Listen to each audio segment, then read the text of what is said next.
Hey guys, what is going on? So today I'm going to be talking about kind of the state of AAA gaming. And I know that this topic has kind of been done to death, but I just wanted to share my take on it. And the first thing I kind of want to touch on is the fact that AAA gaming is not a safe bet anymore. You used to be able to go out, look for a game by a big developer, and kind of have a pretty good idea of what it's going to be and the quality of the product that you're getting when it releases. However, now that's just really not the case. You've got games that are taking excess of 5 to 10 years to develop and coming out in a state of either just them not working properly the way that they're supposed to, or the quality is just an absolute miss. Games like Monster Hunter Wilds came out in a great state on the PS5. It had sold at crazy numbers, but it still is in a really rough spot as far as stability goes on the PC, which when people are spending $70 on a new game, they don't want to buy something that's going to be broken out of the box.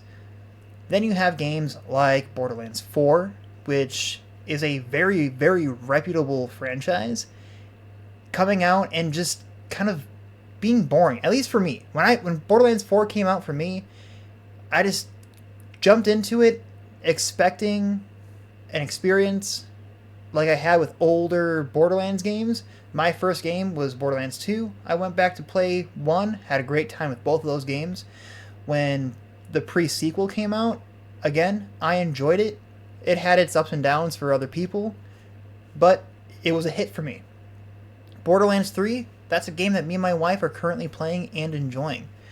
However, the fourth installment of this game, a lot of people were hoping that they would have a better story with a better villain in this one, but nothing in that game captured my mind like the previous installments. Yes, the Calypso twins in the Borderlands 3 game were cringy, but I kind of thought that was sort of the point of their character, and I enjoyed it.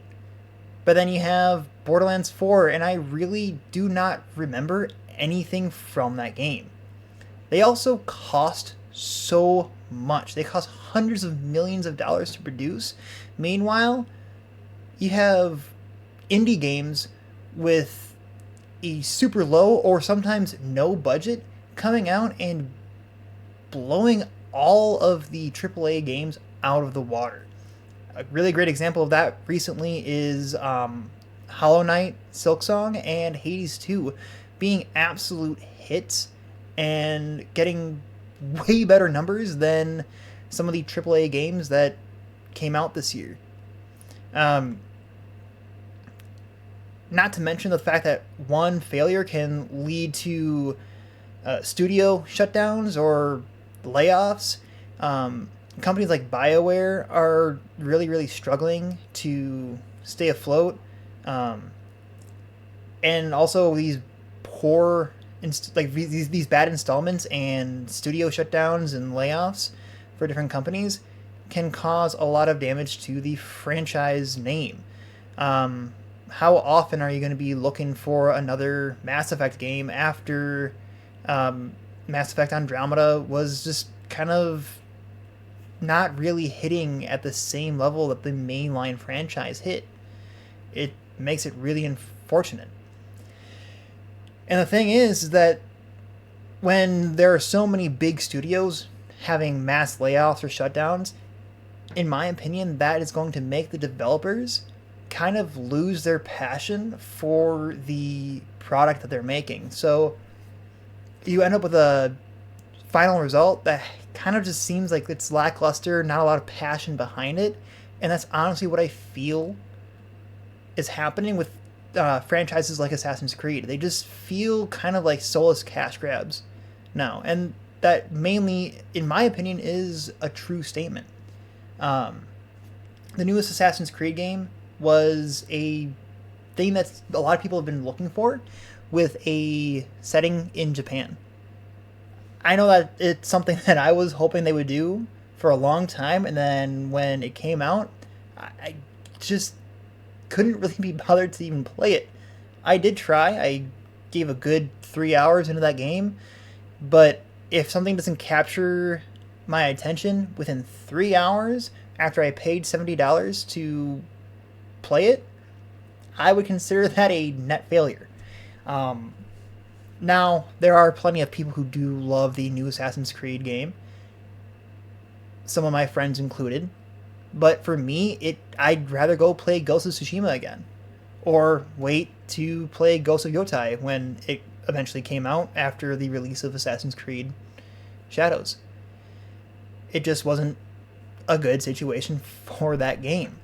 And the thing is that these layoffs, it's not necessarily about the talent of the developers, it's about the risk of releasing a big game like this. Because when you have a game that takes so much money to develop it, and then the development cycle is finally over and the game comes out, and nobody wants to play it, you're going to get layoffs. And you have talented developers and talented workers getting screwed because nobody can trust a big AAA game, and nobody wants to put that much money into a big AAA game when they have indie titles.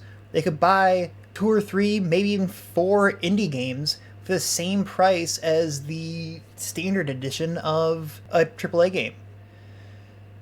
And it just makes it to the point where I'm probably going to get more enjoyment out of like 2 or 3 indie games than this one big AAA installment in a long-running franchise. There is a lot of risk factors in making a big title like that now. The biggest thing is how long they take to develop. If you have a game that was announced over a decade ago, and it keeps on getting delayed again and again and again, there is going to be 2 things that are going to come from that. One of 2 things, I think. So, in the case of Grand Theft Auto 5, the development cycle for that game has been so long, and it has now been delayed so many times that either the hype is going to just fizzle out, because at this point nobody even cares about the game, because they've been lied to about the release date so many times, or they are going to get even more hyped up about that title, and then when it releases, if it's anything less than absolutely perfect, it's going to be a dud in a lot of people's brains. I know for me, I'm going to have a hard time just getting excited for that game as we get closer to the release date for it. Because every time that we get closer to the release date, it ends up getting pushed back. And so for me, the hype for it is kind of just gone. Not to mention, the other thing that's making people get really, really burnt down and exhausted of big games are live service fatigue. It is a real thing. People just they aren't looking for that live service experience anymore. And we see it with games like Destiny. Destiny used to be an absolute monster in the industry, and now we see it just kind of fizzling out and dying with a whimper at this point. I don't see anybody really talking about that game, even when they have these big expansions that they advertise with these big collaborations, like this recent one with Star Wars. I don't see anybody talking about it. And I could just be because I'm not in the same online spaces anymore where people are talking about Destiny. But I feel like there'd be more hype around it if the hype was there. And that just all boils down to the live service battle pass phenomenon that's been taking off over the past decade. No, everybody wants to be the next Fortnite, but nobody wants to play the next Fortnite. So these developers are just keep on trying to do this Fortnite formula, and it just ends up not working. And there's a lot of people saying that, oh, gaming's dying. I don't think it's dying. I don't think the gaming hobby as a whole is going to be going anywhere anytime soon. I do think that the environment is changing, though. With everything in a whole getting more expensive, people are not going to be buying, or not, people aren't going to be investing as much into their hobbies anymore.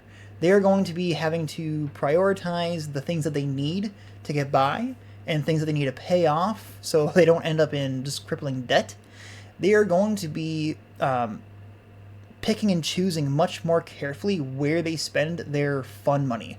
And if they can extend that money for their hobbies to 3 or 4 games during a financial quarter, they're going to be doing that rather than buying every single hot new AAA game that comes out.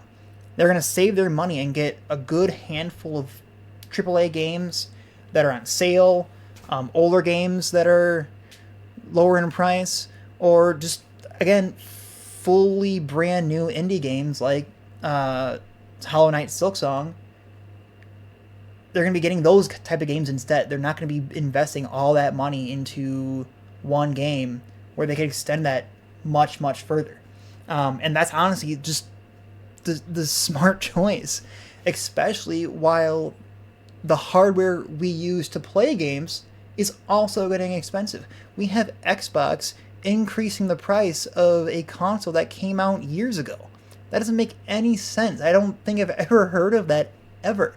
And it all boils down to the increases in prices of the technology that we use to build them. I already made a video on the RAM situation, and everything kind of boils down to that.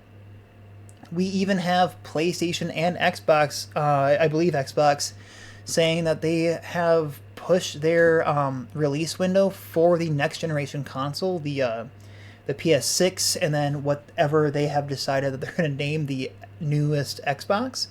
They have pushed that out from 2027 was, I guess, the initial window of time that they were aiming for, and they've pushed that back to now 2030. In my opinion, I feel like that is a move that does make sense overall in general, because we still have games that are playable on PS4 coming out still. So I feel like when we have no more games coming out on PS4, everything's a PS5 exclusive, I think now that will be the time when a PS6 makes sense, and likewise for the next generation of Xbox. But yeah, I do not think that the gaming industry is dying. I think the gaming industry is changing. I think we are going to be seeing a massive, massive die-off in AAA studios if they don't learn the lesson that the indie and AA industry is trying to teach them. So we've got games like Hollow Knight, Silksong, and Hades 2, and other smaller or other games from smaller studios being absolute hits year after year.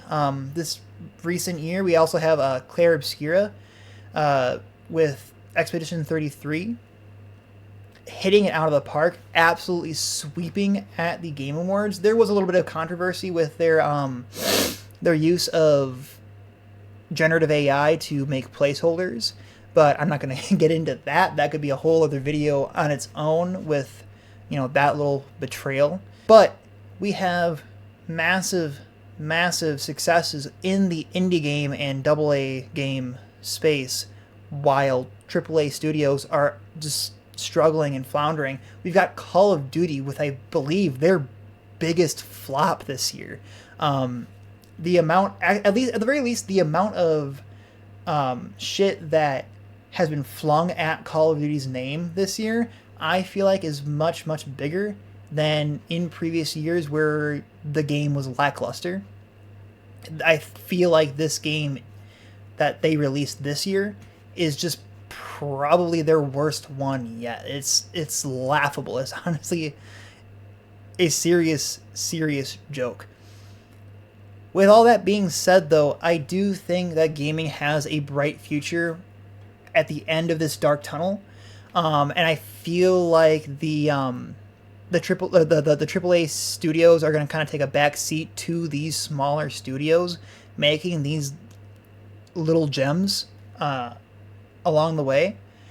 And I can only hope that the investors and the CEOs of these bigger companies will kind of take a look at what these indie studios are doing and maybe take at least one or two moves out of their playbook by simply just making good games that people want to play. That's the only way that the hobby is going to survive, and I do think that's how it's going to survive. So, with all that said, I think that gaming has a bright future. I don't think we have to worry about the game industry dying. It's just going to be coming into a lot of changes in the next coming years. And we'll just have to see where things end up. So, yeah, that's all for this video. Have a good day. Please like, comment, and subscribe. See ya.